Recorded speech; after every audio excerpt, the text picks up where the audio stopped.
सर्व अच्युत गोत्री बांधवांना मी धनंजय लोणारकर जाळीचा देव बुलढाणा येथून दंडोत प्रणाम करतो आणि आपल्या सर्वांच्या आवडत्या असणाऱ्या धर्मगप्पा विथ धनंजय या यूट्यूब चॅनलवरती सर्वांचं मनपूर्वक सहर्ष स्वागत करतोय।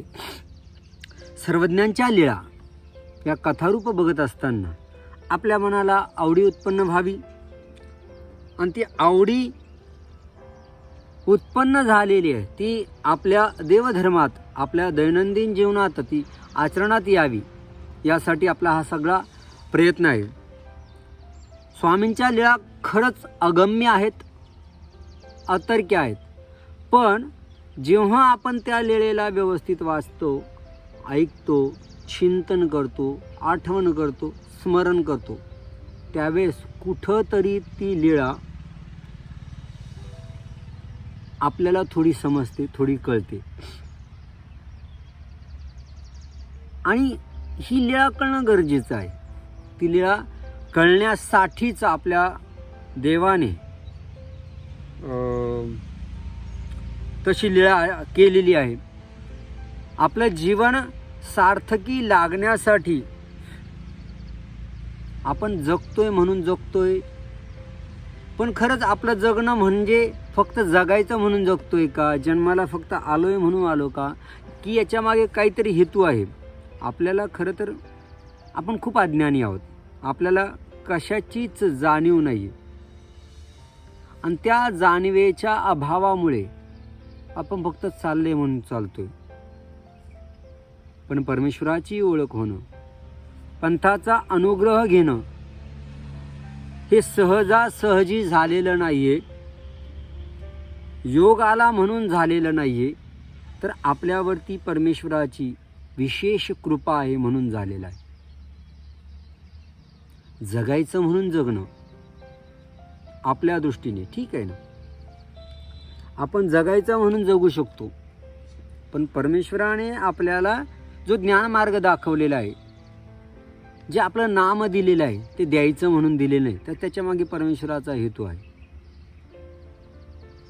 ज्या ज्या व्यक्तीचा परमेश्वराच्या संबंधात उल्लेख येतो, योग येतो, त्याचं भाग्य जेव्हा असतं तेव्हाच तो देवाच्या सहवासात येत असतो। वेळ, परमेश्वराची कृपा हे महत्त्वाचं असतं। सालबर्डीच्या वनामध्ये, जंगलामध्ये स्वामी निवांत जीवांचं चिंतन करत फिरतायत। जीवांचं चिंतन करताना स्वतःच्या जीवनाची काळजी नाहीये, भोजनाची काळजी नाही, झोपेची चिंता नाही, कशाचीच नाहीये, काहीच नाहीये। जे जे त्या वेळेला त्या परिसरामध्ये भाग्यवान जीवांचा सडा पडलेला असावा तिथे, त्याच्याशिवाय 12 वर्ष देव राहणार आहे का हो? मग आपल्याला माहिती नाहीये, फक्त आपल्याला माहिती नाही त्या जीवांसंदर्भात, त्या लीळा आपल्या दुर्दैवाने आपल्यापर्यंत पोहोचल्या नाही। पण ज्या ठिकाणी परमेश्वर अवतार घेत असतात तिथं भाग्यवान जीवच जन्मत असतात। ज्या ठिकाणी परमेश्वर वास्तव्यास राहत असतात तिथं त्या जीवांचा दुःखातून उद्धार करण्यासाठी स्वामी थांबलेले असतात। आणि सालबर्डीच्या त्या विंध्य पर्वताच्या जंगलात स्वामी 12 वर्ष होते, म्हणजे किती भाग्यवान जीव असतील? नसतील, कदाचित मनुष्य रूपाने कमी असतील, पण पशुपक्षी तर होते ना, झाडे तर होते ना। देव काहीच बिना हेतूचं करत नसतात, कारण जीवांचा उद्धार करणे हा महत्त्वाचा हेतू आहे, दुःख निवृत्ती करणे हा महत्त्वाचा हेतू आहे। म्हणून 12 वर्ष त्या सालबर्डीच्या जंगलामध्ये स्वामी रमलेले आहेत असं म्हटलं तरी वावगं ठरणार नाही। राहतायत, निवांत राहतायत। मग भोजनाचं कसं असावं? तर काही लीळांचा संदर्भ घेतला तर त्या परिसरातले जे जे भाग्यवान जीव असतील त्यांना स्वामी भेटत असतील, त्यांच्या भोजनाचा, त्यांच्या पूजनाचा, त्यांच्या भक्तीचा स्वीकार करत असतील। ते अशीच एक स्त्री आहे, एक बाई आहे, 1300 वर्ष आयुष्य आहे तिचं। किती वर्ष? 1300 वर्ष. आणि ती बाई आहे, नाव आहे मुक्ताबाई. विक्रमादित्य जो राजा होता ना, त्याची राणी. भर्तृहरी नीतिशतक तयार करणारे भर्तृहरी यांची भावजई ती मुक्ताबाई. भर्तृहरी संन्यासी झालेले आहेत आणि संन्यासी झालेल्या भर्तृहरीला भिक्षा मागणं अनिवार्य आहे. ज्या ठिकाणी आपली ओळख नसती तिथे भिक्षा मागणं अगदी सोपं असतं. पण ज्या ठिकाणी आपली ओळख आहे, जिथं मानमान्यता आहे, तिथं भिक्षा मागणं म्हणजे खरी आपल्या मनाची, आपल्या धार्मिकतेची, आपल्या समर्पणाची परीक्षा असते. ज्या व्यक्तीला ओळखीच्या घरी जर भिक्षा मागायला लाज वाटणार नाही. ओळखीचं कोणतं घर? जिथं अगोदर ग्रस्त असताना श्रीमंत म्हणून, सुख समाधानी म्हणून राहत होतो, तिथे ओळखीचं घर. उपदेश असेल तर तिथं नाही. आणि ज्या व्यक्तीने आपल्या घरामध्ये भिक्षा मागितली, निसंकोचपणे धार्मिक वृत्तीने त्याने जिंकलं. हे अन्य शास्त्रात या संदर्भात थोडंसं विवेचन आलेलं आहे. आणि म्हणून भर्तृहरी एक दिवस आपल्या भावाच्या घरी भिक्षेला जातात, विक्रमाच्या घरी. आणि ते भिक्षेला येण्यासाठी सगळी तयारी झालेली आहे. आणि इकडे ही मुक्ताबाई आंघोळीची तयारी करते. आंघोळी तयार करत असताना तेवढ्याच वेळेला भर्तृहरी भिक्षेला येतात. आंघोळ करत असताना ते येतात. चोखणी लावलेले, डोक्याला चोखणी म्हणजे आजच्या भाषेत शॅम्पू म्हणा हवं तर लावलेला आहे.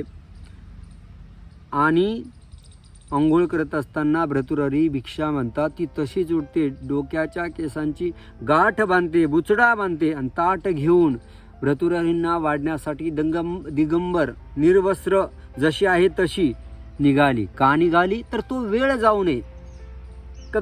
कदाचित थोडंफार काही वस्त्र असेल. आणि ते जे भर्तृहरी ती भिक्षा न घेताच निघून गेली. ती पाठीमागे निघाली. दरवाजात तिचा सेवक, पाणी देणारा सेवक आहे, छत्र धरणारा सेवक आहे, तो बोल्हाबारी भेटला. तोही त्यांच्यासोबत निघाला. ते दोघच्या दोघं भर्तृहरीच्या गुरुचे उपदेशी होते.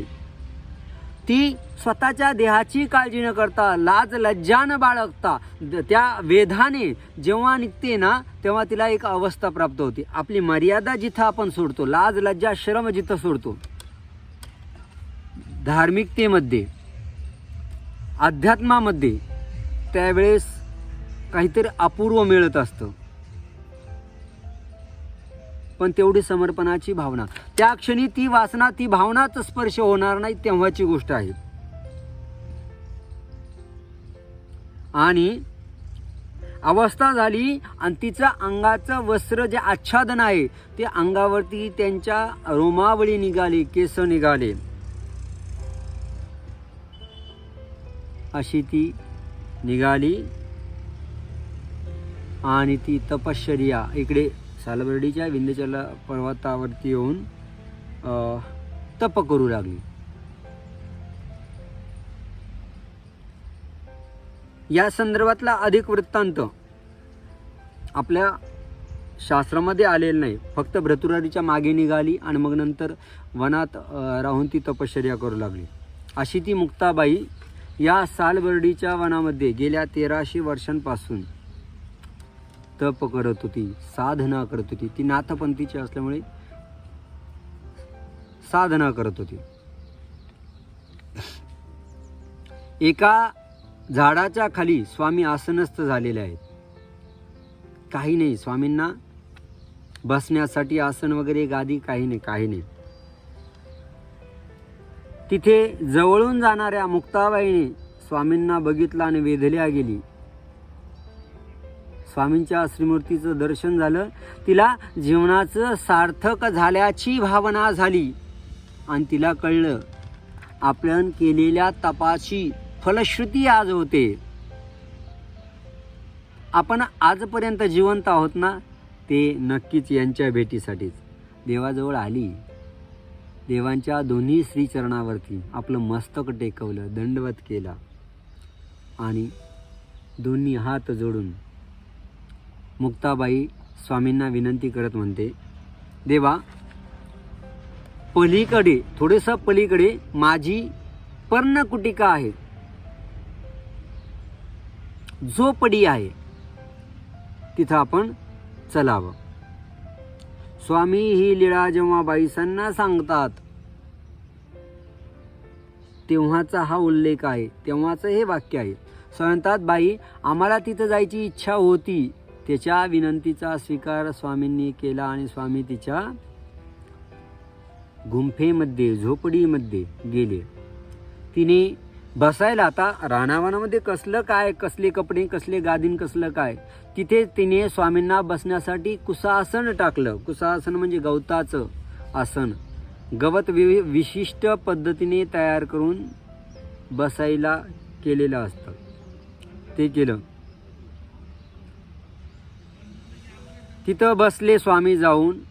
स्वतः स्वामींचे श्रीचरण धुळीने भरले असतील. अनेक विधी पण आहे, आलेल्या पाहुण्याचं तसं करण्याचा विधी आहे. म्हणून आपल्या ज्या जटा आहेत त्याने स्वामींचे श्रीचरण असे झाडले, धूळ झटकली. स्वामींचे श्रीचरण प्रक्षालन केले, धुतले, पाय धुवून काढले. त्या वेळेला जे काही वनातली फुलं होती, वेगवेगळे फुलं राहतात.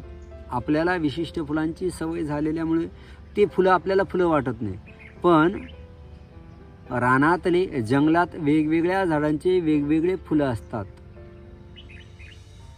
त्या फुलांनी या मुक्ताबाईने स्वामींचं पूजन केलं. कशा पद्धतीने केलं असेल, किती छान दिसत असतील स्वामी. आणि त्या अर्थात फुलं जरी वनातली असती तर त्या फुलांना सुद्धा एक सुगंध असतो, त्या फुलांना सुद्धा सुंदरता असते, दिसायला चांगले असतात, वेगवेगळ्या रंगाचे असतात. जरा आपण रानावनात फिरलो की मग त्या फुलांचं दर्शन होतं, महत्त्व दिसतं.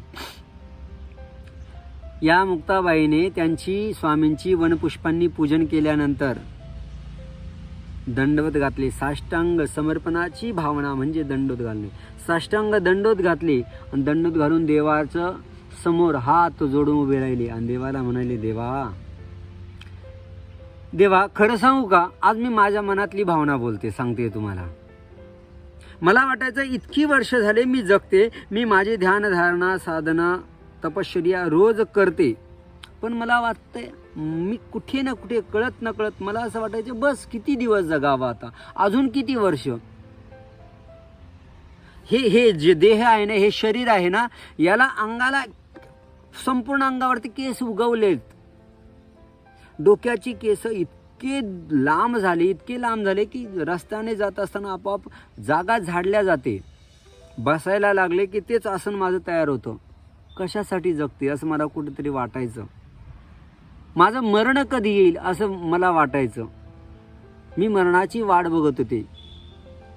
मरणाचा प्रयत्न नाही केला, पण मरणाची वाट बघत होते. कधी, आता किती दिवस जगायचं. ध्यान, धारणा, तपश्चर्या चालू आहे, तिथं करतेच. पण खरं सांगते देवा, मला आज कळलं की माझं जगणं कशासाठी होतं, मी आतापर्यंत कशासाठी जगत होते. तर माझ्या तपाची, माझ्या जगण्याची सार्थकता खऱ्या अर्थाने आज झालेली. देवा, आज जगण्याची सार्थकता, केलेले तपाची फलश्रुती आज मला मिळालेली, फळ आज मिळालेले. म्हणतात, बाई, ते कसं बरं, तुमच्या तपाचं फळ आज झालं ते कसं. ते म्हणतात, देवा, तुमच्यासारख्या ईश्वर संत पुरुषांचे, ईश्वर पुरुषांचं दर्शन झालेलं आहे. ऐसिया संत पुरुषांचं, ईश्वर पुरुषाचं दर्शन मला आज झालेलं आहे, म्हणून माझ्या जगण्याची सार्थकता मला वाटते. मग तिने देवाला वनातली जी काही कंदमुळे होती त्यांचं भोजन दिलेलं आहे. कंदमुळे आज साध्या सोप्या भाषेत सांगतो, रताळं हे कंदमुळांमध्ये येतं. तर तत्संबंधी जे जे ग्रहण करण्यासाठी योग्य म्हणजे खाण्यासाठी योग्य कंदमुळे होते, ज्यांच्या ग्रहणाने जे कंदमुळे खाल्याने माणसाला कुठलाही त्रास होणार नाही, ते कंदमुळे जुन्या काळी रानावनात खाल्ल्या जात असत. आणि ते सर्व कंदमुळे त्या वेगवेगळ्या रानात उपलब्ध असलेल्या फळांचे आरोग्य स्वामींना भोजन तिने दिलेलं आहे. स्वामी बाईसांना म्हणतात, बाई ही घटना बाईसांना सांगितलेली असताना स्वामी म्हणतात, बाई बाई कैसी निर्हा तापस, म्हणजे म्हणजे कडकडीत वैराग्य करणारी होती. अंगातले लोह म्हणजे केस पाळी गेली, म्हणजे खाली जमा होऊन गोल झालीत. हातापायांची नख आहे ना, हे इतके वाढलेत की त्याच्या चुंबळी झालेल्या आहेत. हातापायांच्या नखांच्या चुंबळी झाल्या होत्या बरं का. एका विशिष्ट आकारापर्यंत, एका विशिष्ट अंतरापर्यंत नख सरळ जातात आणि मग वळत असतात. नखांचे चुंबळे झालेले होते. अंगाचे लोह म्हणजे अंगावरती असणारे केस पहाळी गेली म्हणजे गोळा झाले. माथाच्या म्हणजे डोक्याच्या ज्या जटा होत्या त्या जमिनीवरती झाडत जणू काय झाडूचं काम करायचे. दात अर्थात कधी दात दुसणे शेवाळले दात. आणि ती जेव्हा जागेवरती बसायची ना, तेव्हा तिच्यासाठी आसन स्वतंत्र बसण्यासाठी काही करायची गरज नसते. त्या ज्या जटा आहेत त्याच आसन तयार व्हायच्या. असं ती निर्हा तापस. स्वामी पुन्हा संतुष्ट, तिच्या वैराग्याहून संतुष्ट होऊन म्हणतात, बाई बाई कैसी निर्हा तापस, बाई कशी कडकडीत वैराग्य त्या मुक्ताबाईने केलं होतं. असे स्वामी पुन्हा पुन्हा संतुष्ट होऊन बसतात. देवाला संतुष्ट करण्याचं वैराग्य महादाई त्या मुक्ताबाईने केलं होतं. किती भाग्यवान बाई असेल हो. देवाला प्रसन्न करणं खरं तर शुद्ध भावनेने असेल तर खूप सोपं आहे, पण ज्ञानाने वैराग्याने खरंच सांगतो लय अवघड आहे, खूप अवघड आहे. आणि ते या मुक्ताबाईने देवाला प्रसन्न केलेलं आहे. बाईसा विचारतात, देवा मुक्ताबाईचं आयुष्य किती होतं? तर स्वामी सांगतात, बाई 1300 वर्षाची ती बाई होती. 1300 वर्ष झाली होती तिच्या तपाला, आणि आम्ही मात्र त्या ठिकाणी 12 वर्ष केलं होतं. तर अशा पद्धतीने तिने तप करत असताना, आता कदाचित मी मगा म्हटलं तसं, या 12 वर्षाच्या वास्तव्यामध्ये स्वामी अनेकांना भेटले असतील. त्यावेळेला या मुक्ताबाईंना पुन्हा पुन्हा भेट दिली असेल. उल्लेख नाही, संदर्भ नाही, मात्र देण्याची शक्यता आहे. दिली असेल आणि तिचं आरोग्याचा स्वीकार केला असेल. भाग्यवान जीवांना भेट देण्यासाठी स्वामी तिथे थांबत असतात. आपल्यासारखीच आपल्याला वाटतं आपण फक्त जगायचं म्हणून जगतोय. का जगतोय? तर त्या ठिकाणी कदाचित 1300 वर्ष का जगली असावी ती मुक्ताबाई. नंतर किती वर्ष जगली त्याचा काही संदर्भ आपल्याला माहिती नाही, पण का जगलेली असावी? तर स्वामींचं दर्शन व्हावं म्हणून. स्वामींच्या दर्शनासाठी ती थांबलेली होती. अशी भाग्यवान बाई. ही गोष्ट स्वामींनी पांचाळेश्वरला विज्ञानेश्वर म्हणजे आपेगाव जे समोरचं मंदिर आहे विज्ञानेश्वराचं, त्याच्या ठिकाणी जवळ असलेल्या निंबाचं झाड, त्या निंबाच्या झाडाच्या बुडाजवळ झाडाखाली स्वामींनी ही गोष्ट सांगितली. बाई ब्राह्मण कैसा तापस, जे विष्णू भट्ट होते त्यांच्या तपश्चर्येवरून ही स्वामींनी सांगितली ही गोष्ट. देवाला प्रसन्न करण्याचं सामर्थ्य आपल्यात यायला हवं. बळ, सामर्थ्य म्हणण्यापेक्षा बळ. परंतु देवाला प्रसन्न करणं सहज सोपंही नाही आहे. त्या मुक्ताबाईने देवाला प्रसन्न केलं. निर्हा तापस म्हणताय देव. आणि मग देवाचं भोजन झालेलं आहे आणि मुक्ताबाई स्वामी पुढे जायला निघालेले आहे. पुढे जिथे कुठे जायचं असेल तिथे. त्यावेळेस मुक्ताबाई बोळवत निघाली. पण त्या अगोदर, बोळवत निघायच्या अगोदर स्वामींचं भोजन झालेलं सगळं झालेलं असताना तिचा जो सेवक होता बारी छत्र धरणारा तो आलेला आहे. तो कंदमुळे आणण्यासाठी गेला होता. त्यालाही स्वामींचं दर्शन झालेले. तोही स्वामीची ती सुंदर श्रीमूर्ती बघितली आणि वेधल्या गेलेला आहे.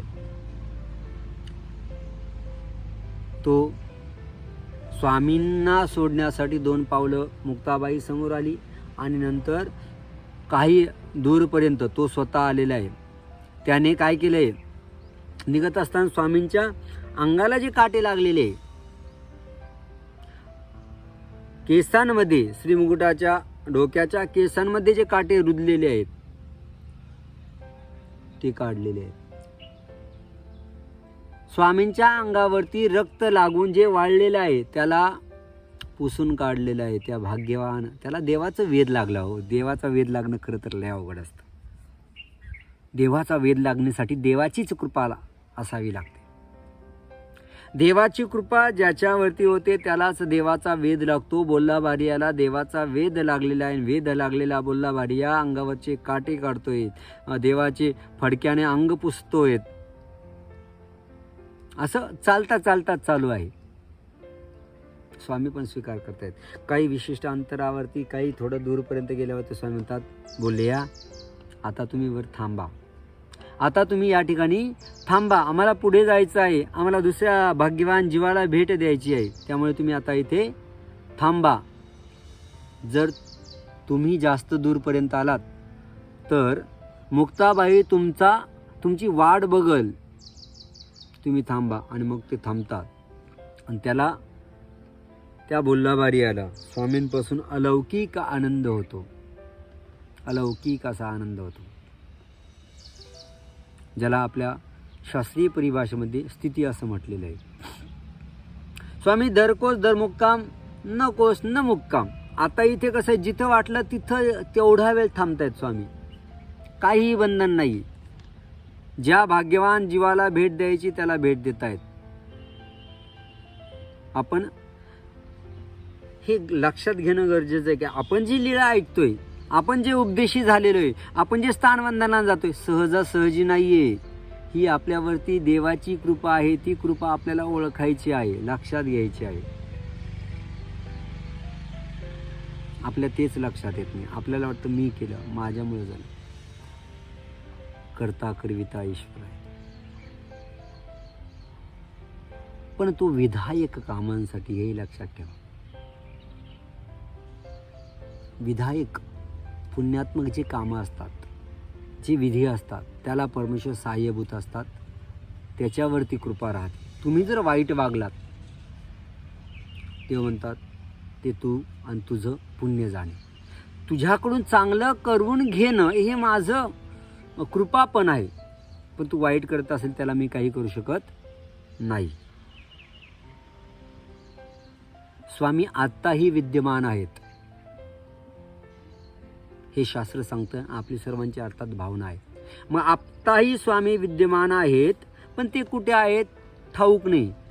पण उत्तरपंथीला, उत्तर दिशेला स्वामी गेलेले आहे, म्हणून आपण उत्तरेकडे पाय करत नाही. पण स्वामींचं कलियुगात जगण्याचं माणसाचं साधारणपणे आयुष्य आहे 100 वर्ष. स्वामींनी अवतार घेऊन 800 वर्ष झालेले आहेत. मग स्वामी आत्ता आहेत कशावरनं, त्याची ही एक रंजक कथा आहे, लीळा आहे. स्वामी 12 वर्षाला या सालबर्डीच्या जंगलात फिरतायत आणि फिरत फिरत फिरत फिरत स्वामी काटोल या गावाला गेलेले. काटोलला गेल्यानंतर श्री चक्रपाणी महाराजांपासून देवतेची विद्या झालेले उधळीनाथ नावाचे एक विद्यावंत होते. श्री चक्रपाणी प्रभूंचे शिष्य होते. ते तिथं राजाचे राजगुरू म्हणून राहत होते. राजगुरूचा जो काही थाटमाट सगळा असतो ते सगळं ते राहत होते. राजाला योग्य सल्ला देणं, त्याचं काही भविष्य सांगणं, त्याला वेळोवेळी मार्गदर्शन करणं, असं सर्व कार्य त्यांच्या राजाकडून विधी करून घेणं, हे सर्व कार्य उदळीनाथ करत असत. आणि त्या उदळीनाथांना ज्या ज्या गरजेच्या अथवा सुविधा देता येईल त्या सर्व दिलेले एक किल्ला आहे. त्या किल्ल्यात उदळीनाथ राहत आहेत. काही शिष्य आहेत, सेवक आहेत सेवा करण्यासाठी. कुठल्याही गोष्टीची कमतरता नाही आहे. आणि ते आपल्या किल्ल्यामध्ये उंच जागेवरती, वरच्या मजल्यावरती, डोल्हाऱ्यावरती अर्थात बंगईवरती बसलेले असतात. निवांत बसलेले असतात. तेवढ्यात आपल्या या किल्ल्याच्या बाजूच्या भिंतीच्या बाजूने त्यांना स्वामी जाताना दिसतात. आणि स्वामींना बघताक्षणी ते वेधले जातात. वाह, काय शरीर आहे, काय सुंदर आहे. वेधले जातात ते. स्वामींना बघितला वेधतोच माणूस, सर्वस्व विसरून जातो, काही लक्षात राहत नाही. देवाची मूर्ती तितकी सुंदर होती. सगळ्या भावना, एक समर्पणाची भावना सुरुवातीला येते. नंतर आपला जीवपणा तिथं मात करतो. आपण विसरतो तो भाग वेगळा. स्वामींना त्याने बघितलं आणि पटकन आपल्या शिष्याने सांगितलं, जा जा पटकन जा. ते जे आपल्या किल्ल्याच्या बाजूने चाललेले आहेत ना कोणी पुरुष, त्यांना बोलव. तो जो माणूस चाललेला आहे त्यांना बोलव. शिष्य पळत पळत येतो. देवाला हात जोडून विनंती करतो, महाराज, राजाचे गुरु उदळीनाथ त्यांनी तुम्हाला बोलवायला मला पाठवलेले, आपण चलावं.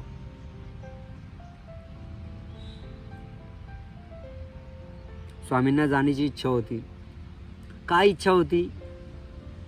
काही घटना घडणार होती पुढं, घटना लीळा करायची होती. आणि मग स्वामी तिथे गेले. स्वामी तिथे जेव्हा गेले ना, तर सुरुवातीला उदळीनाथ जाग्यावरून पण उठले नाही.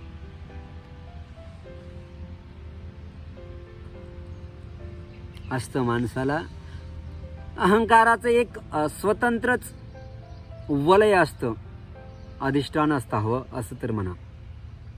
अहंकाराने माणूस हालत नाही. मी उठायचं, मी राजाचा गुरु आहे, कसं उठणार? नाही उठले ते. बऱ्याच वेळा असं होतं. एका गावाला माझं प्रवचन होतं.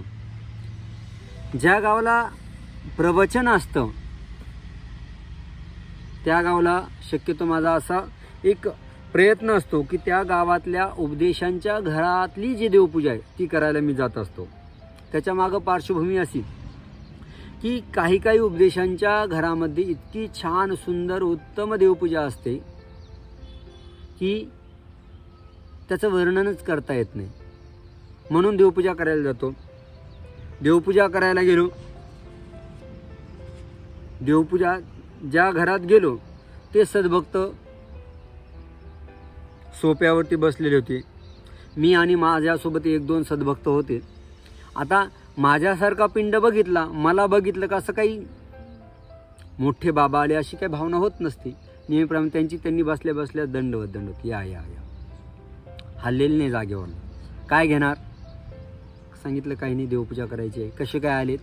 देवपूजा करायची. बरं. मग देवपूजा वगैरे झाली. मग आम्ही निघालो. ते म्हणजे चहा घेणार? घेत नाही. चहा दूध कॉफी काहीच घेत नाही. बरं ठीक आहे चालेल. मग 2 मिनटं बसा. एक व्यवहार म्हणून त्यांनी बसवलं. सुनेला आवाज दिला. पत्नीला का सुनेला आवाज दिला. चांगले साधारणपणे 50-60 वर्षाचे, 61 वर्षाचे होते ते. संकल्प सोडायचा म्हणून सोडला. दक्षिणा दिली. आम्ही निघालो. आणि चहाचं एक फॉर्मॅलिटी म्हणून अर्थात त्यांनी विचारलंच होतं. नकार दिल्यानंतर नाही घेत तर ठीक आहे म्हणून थांबलेले होते. आणि मग आम्ही निघालो. आम्ही निघताना दंडोत जागेहून काय ते हल्ले नाही. मग सद्भक्त जे सोबत होते त्यांनी सांगितलं, संध्याकाळी प्रवचन आहे 5 वाजता, पोथी सुरू आहे आमच्याकडे, या तुम्ही. ते म्हणे बरं ठीक आहे. आम्ही निघून आलो. संध्याकाळी प्रवचनाला ते आता ज्यांच्याकडे प्रवचन होतं यायचं म्हणून त्यांच्याकडे ते व्यवहार. आता त्यांनी सद्भक्तांनी बोलवलं, एकदा जाऊन येऊ एकदा म्हणून संध्याकाळी आले. पोथी ऐकली. पोथीला आले तेव्हा अगोदरचा दंडोत नॉर्मलच होता. पोथी ऐकली आणि पोथी ऐकल्यानंतर त्या सद्भक्तांनी जवळ येऊन खाली वाकून दंडोत केला. सकाळी करायचा म्हणून केलता, आता मात्र त्यांच्या दंडोतामध्ये भक्ती आली, श्रद्धा आली. दंडोत केला त्यांनी आणि दंडोत केल्यानंतर दक्षिणा दिली, जरा जास्तच दिली. मला आठवलं सकाळी तर आपण यांच्याकडे गेलो, हे जागेवरून हल्ले पण नाही. आणि दुसऱ्या दिवशी आता त्यांच्या दंडोतामध्ये श्रद्धा होती, विनम्रता होती. दुसऱ्या दिवशी ते एकटेने आले, आपल्या मुलांना नातवांना घेऊन आले आणि सोबत फळं आणि सगळ्यांना भेटायला लावलं, दर्शन घ्यायला लावलं, दक्षिणा द्यायला लावली. काय झालं असं? माणसाचा अहंकार. आले बाबा, बाबा आले, असेच पोरगेसे दिसतात, आता नवीनच दीक्षित दिसत आहेत, ते हल्ले पण आहे. अहंकार कुठेतरी कळत नकळत माणसाला नॉर्मल असतो, जाणीवपूर्वक असतोच असा नाही. पण सुरुवातीला त्यांना वाटलं आले कोणीतरी बाबा पोरगेसे दिसत आहेत, आले दंडोत काहीतरी मागाय आले असतील, जातील. आपलं काही मागणं नव्हतं, देवपूजा करायला गेलतो. आणि दुसऱ्या दिवशी म्हणजे प्रवचनाला दुसऱ्या दिवशी आल्यावर मात्र त्यांच्या वागण्यामध्ये फरक झाला. त्यांना कळलं की बाबांना थोडंफार ज्ञान येतं, देवाच्या लीळा बऱ्यापैकी चांगले सांगतात आणि त्यांची भावना, वागणं बदललं. इथे जेव्हा स्वामींना उधळीनाथाने येताना बघितलं तर डोल्हाऱ्यावरून हल्ला सुद्धा नाही तो जागेवर, तसाच बसून या. आणि येत असतानाच मनात विचार करतो, इतका छान पिंड आहे, इतकं चांगलं शरीर आहे, चांपे गौर दिसायला सुंदर आहेत आणि दिसायला सुंदर असून लोकडे वगैरे नाही, चांगलं भरदार भरीव व्यायामाचं शरीर आहे. असं का दुर्लक्ष केलं बरं यांनी? एवढं दुर्लक्ष करायला नको पाहिजे होतं. आणि मग त्यांच्याकडे विद्या होती, सामर्थ्य होतं की ती विद्या ज्याला होईल तो 1000 वर्षपर्यंत, कलियुगात माणूस जगू शकतो 100 वर्ष. ज्याला ही विद्या होईल तो 1000 वर्ष जगू शकतो, अशी ती विद्या देण्याचा प्रयत्न करतो. आणि मनात विचार करतो की एवढा छान सुंदर पिंड शरीर असताना यांनी का उपेक्षा केली, का उदास झाले ते शरीरावरती, आणि ह्या शरीराचा यांनी फायदा घ्यायला पाहिजे.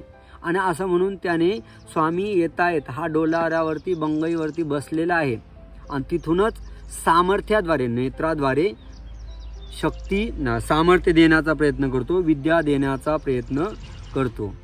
पण जे देव परमेश्वर अनंत जीवांना विद्या दुःख निवृत्ती करणार आहे, विद्या देणार आहे, सामर्थ्य देणार आहे, सुख देणार आहे, त्यांना कोण हा सामान्य जीव देणार हो? स्वामींनी नाही घेतली. आणि मग त्यांच्या लक्षात अरे बापरे, हे जरा आपल्या वरचे दिसत आहेत, आपल्यापेक्षा श्रेष्ठ आहेत. आणि मनात म्हणतो अरे बापरे, हे आपल्यापेक्षा श्रेष्ठ आहे, हटी आहेत, मी दिलन लगेच घेतला असं नाही घेतली यांनी. आणि पटकन चटकन लगेच बंगई खाली उतरला.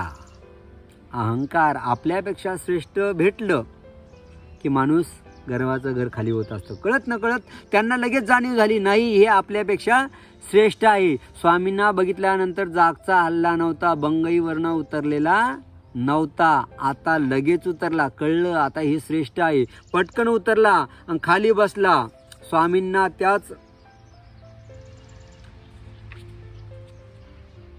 बंगईवरती स्वामींना बसण्यासाठी आसन टाकलं.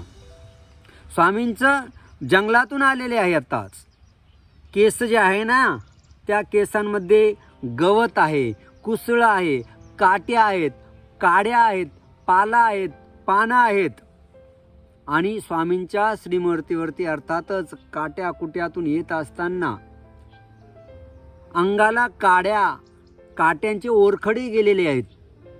आणि ओरखडे गेल्यानंतर रक्त निघालेले आहे. आणि रक्त निघालेलं वाळलेलं आहे. आणि वाळलेलं रक्त इतकं छान, इतकं सुंदर दिसत होतं ना, जणू काही माणिक मोती झळकतायत असं दिसत होतं.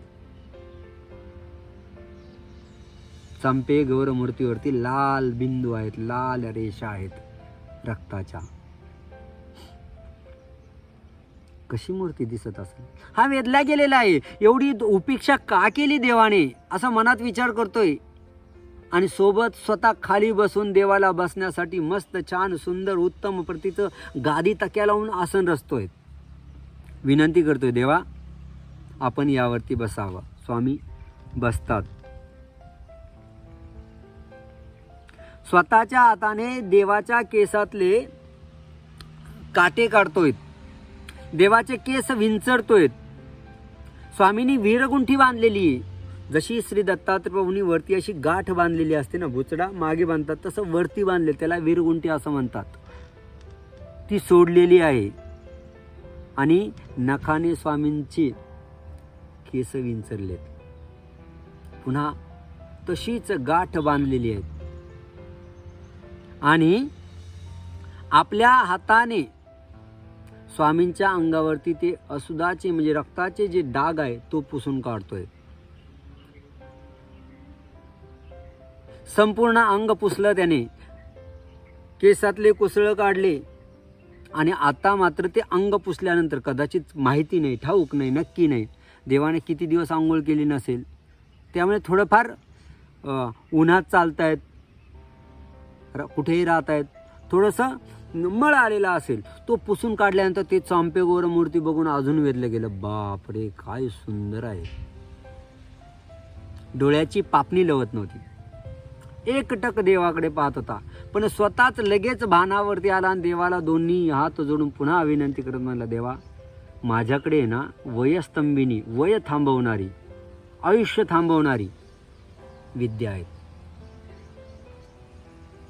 आपण ती स्वीकार करावी. मला ती विद्या आहेत, पण माझं शरीर तितकं सुंदर नाही, माझं वय थांबलेलं आहे. पण तुमच्या मूर्तीसारखं, तुमच्या शरीरासारखं सुंदर माझं शरीर नाही आहे. तुमचं जे सुंदर रूपडं आहे ना, तुमचं जे सुंदर शरीर आहे ते मात्र 1000 वर्ष राहायला हवं. कारण माणसाच्या वयाला एक विशिष्ट वय झालं की आपोआप वार्धक्याकडे जात असतो. तुमच्या शरीराला वार्धक्य येऊच नये. मला वार्धक्य नाही आलेलं, माझ्याकडे ही विद्या आहे, पण माझं हे जे शरीर आहे ते तुमच्यासारखं सुंदर नाही आहे. हे सुंदर रूप आहे ना, ही जी सुंदर मूर्ती नाही, ही अशीच राहावी निदान 1000 वर्ष. म्हणून त्या विद्येचा आपण स्वीकार करावा. देवा या विद्येची खासियत अशी आहे की याला झुरळ्या म्हणजे आपण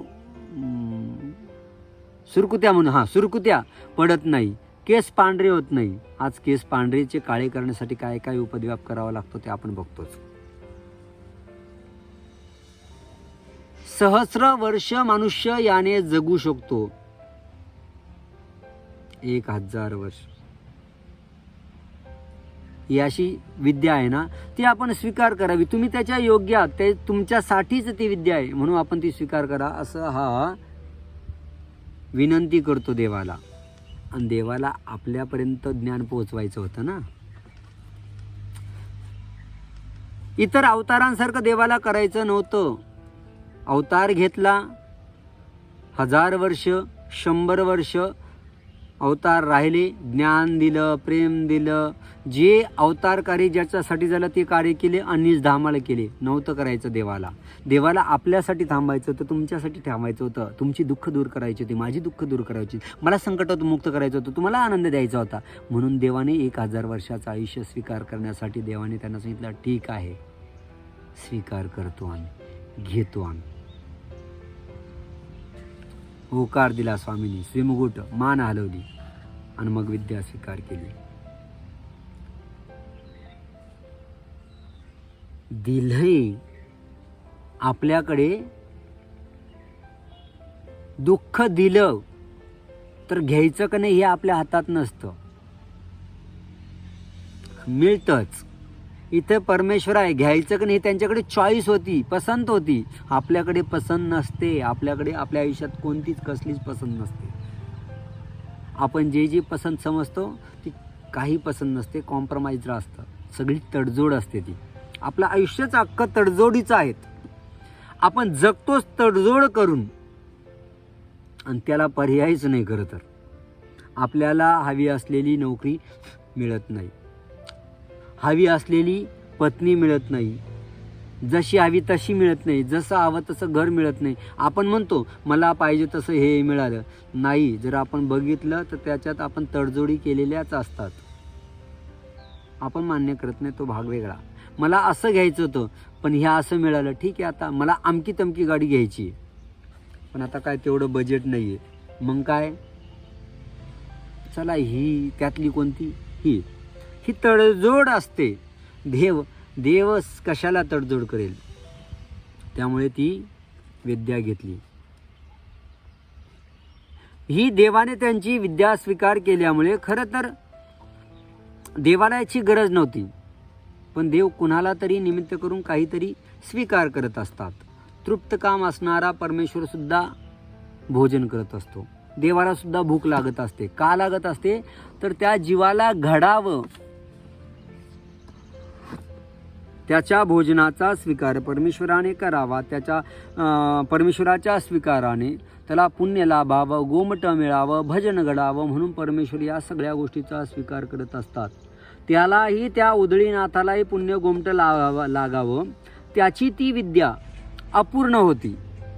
अपूर्ण कुठल्या अर्थाने तर वागण्याने कितीही कोणी एखादा गुणी असला, टॅलेंटेड असला, जर टॅलेंट वापरला नाही तर वाया जाऊ शकतो. तसंच याच्या त्या वागण्याने ध्यानधारणा जशी करायला हवी तशी न केल्यामुळे थोडीशी अपूर्ण झाली होती, थोडीशी अंतर पडलं होतं, थोडंसं सुख त्याच्या आचरणामुळे कमी झालं होतं. स्वामींनी त्याच्या विद्येचा स्वीकार केला, म्हणजे त्याच्याकडून विद्येचा स्वीकार केला. म्हणजे त्याच्याकडून काही देवाकडे आलं आणि देवाने ते घेतलं असं नाही. परमेश्वराकडे आहेच, ते प्रगट केलं, त्याचा स्वीकार केला. सर्व काही आहे परमेश्वराकडे, देवाकडे, स्वामींकडे सर्व काही आहे.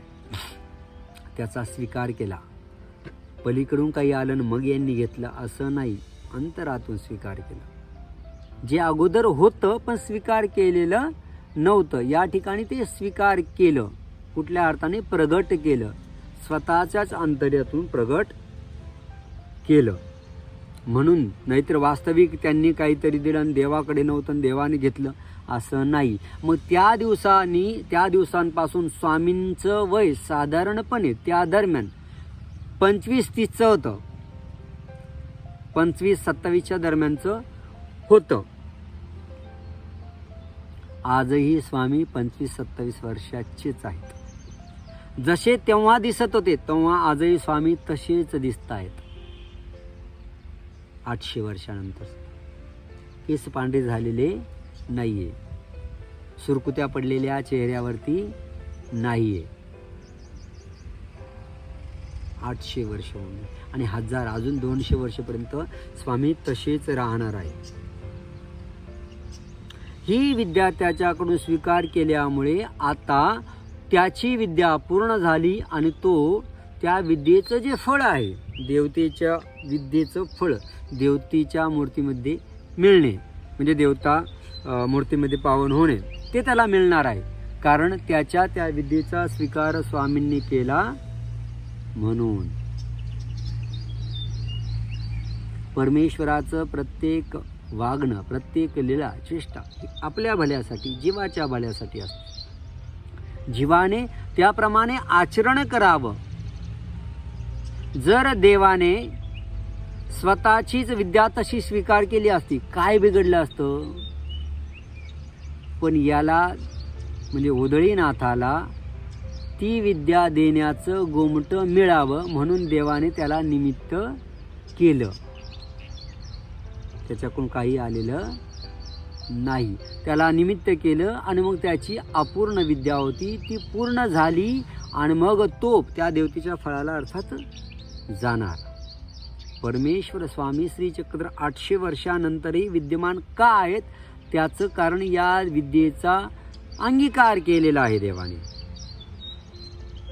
आता कुठे आहेत, आपलं भाग्य नाही. आपलं भाग्य जरी एवढं मोठं असतं, देवाच्या सन्निधानात राहावं, तर आपण खरंच असतो. पण तुम्हाला वाटतं का, आपल्याला वाटतं का की आपलं जे आत्ताचं वागणं आहे, आपण जसं आत्ता वागतोय तशा वागण्याने देव भेटेल का? आणि असं वागणं राहील म्हणून तर देवाच्या सहवासात सन्निधानात नाही आहे, आपण देवाच्या जवळ नाही आहे. देवाने सांगितलेल्या ज्ञानानुसार आचरण जर आपण केलं तर देवाचा सहवास सन्निधान मिळायला वेळ लागणार नाही. पण त्याप्रमाणे वागणं आपलं नाही. कळत नकळत देवाने जे जे करायला सांगितलेलं आहे त्याच्या विरुद्ध आचरण आपण करतोय. जे जे नको करू असं सांगितलेलं आहे त्याप्रमाणे आपण वागतोय.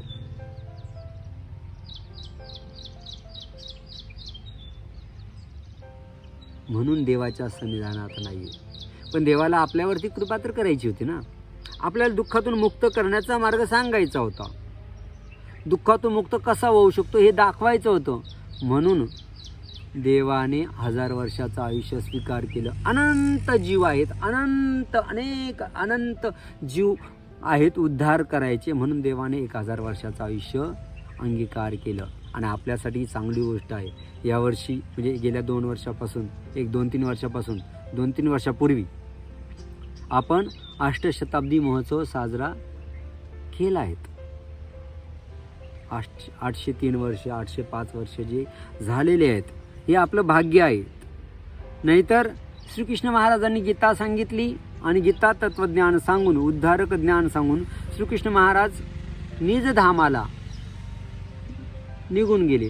तसं स्वामींनी सांगितलं असतं निघून गेले असते तर काय करू शकत होतो. पण आपल्याला आपल्यावरती देवाला कृपा करायची म्हणून ह्या काळामध्ये आपला जन्म झालेला आहे. याचा फायदा आपण कसा घ्यायचा हे आपल्यावरती. बाकी आपल्या हातात काय व्हावं कसं व्हावं हे नसतं. आपल्या हातात आपण काय करू शकतो हे असतं. म्हणून आपण करत राहणं हे गरजेचं आहे. जो विधी माहिती आहे, ज्याचं ज्ञान झालेलं आहे त्याप्रमाणे आचरण करणं, वागणं हे आपल्या हातात आहे. आणि ते जर आपण केलं, त्याप्रमाणे जर आपण वागलो तर नक्कीच परमेश्वराजवळ जाण्यापासून आपल्याला कोणीही रोखू शकणार नाही. फक्त त्याप्रमाणे वागण्याचा प्रयत्न करणं आपल्याला गरजेचं आहे. हळूहळू प्रयत्न, एका दिवसात नाही, एका महिन्यात नाही, एका वर्षात नाही, तर जसं जसं ज्ञान झालेले, जो विधी कळालेला आहे त्याप्रमाणे वागायला हवं. तर त्याप्रमाणे वागण्याचा प्रयत्न करणं गरजेचं आहे. 100% प्रयत्न होईल का एका दिवसात? नाही होणार. तर काही कमी टक्क्यात, मग ते स्मरण असेल, मग ते तीर्थस्थान वंदन असेल, प्रसाद वंदन असेल, भिक्षुकांजवळ जाणं असेल, ज्ञान ग्रहण करणं असेल, ज्ञान जाणीव करणं असेल, हे सगळं हळूहळू आपण करू शकतो जे आपल्या हातात आहे. आता या ठिकाणी थांबूयात. या लीळाचरित्राच्या कथा तुम्हाला कशा वाटल्यात हे कमेंटमध्ये सांगा. काही तत्संबंधी प्रश्न असेल तेही कमेंटमध्ये सांगा. ते मी माझ्या पद्धतीने सोडवण्याचा, निवारण करण्याचा नक्की प्रयत्न करेन. धन्यवाद.